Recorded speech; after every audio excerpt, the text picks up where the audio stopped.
questions I get most often have to do with how to work with value. So let me give you a few clues here.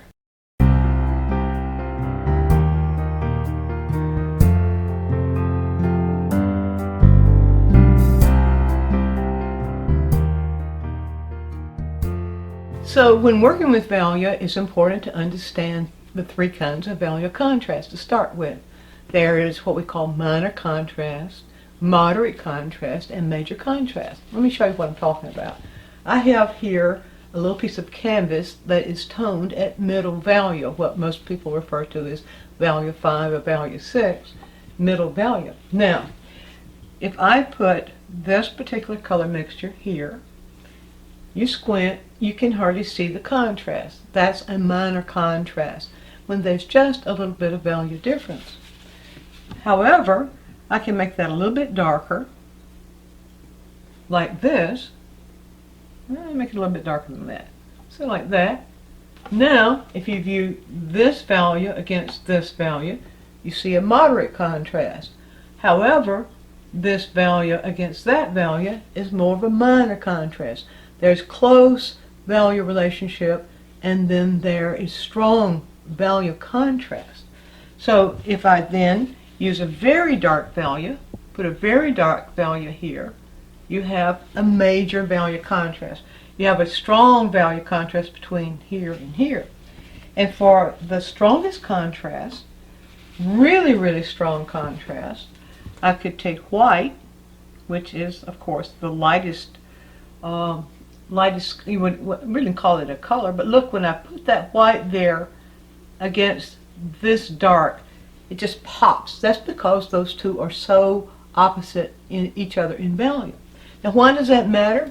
Well, when we want to emphasize something, the viewer's attention will go here. In other words, when we want to emphasize something, we use a major value contrast, one that's really strong, a strong dark against a strong light.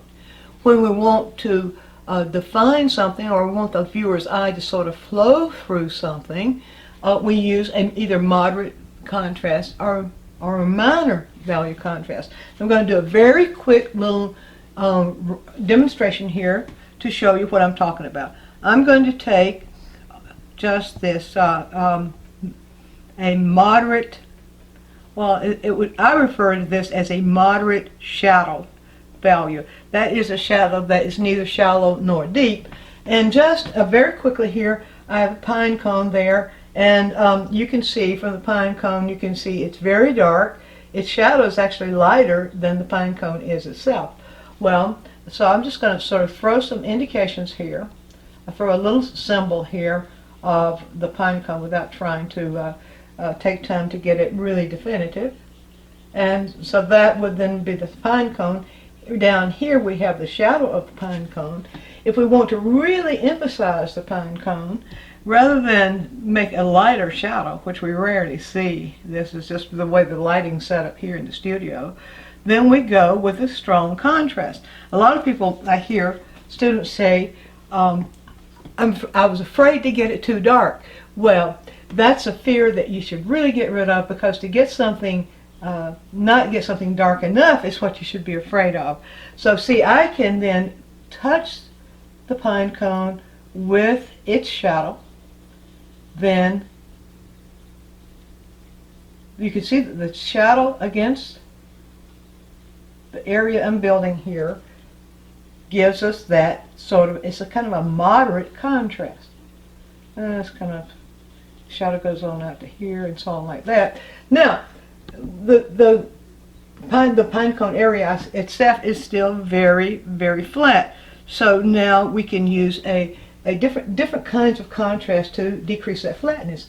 When we squint, we see a pattern here going through the pine cone. We see a pattern of shadow within the pine cone that defines it. That then would create a moderate to minor value contrast, where we're using the shadow within the pine cone as we create the image itself. To then give the emphasis, let's get that a little bit better, to give then the emphasis to the shape of the pine cone, we go for a lighter value.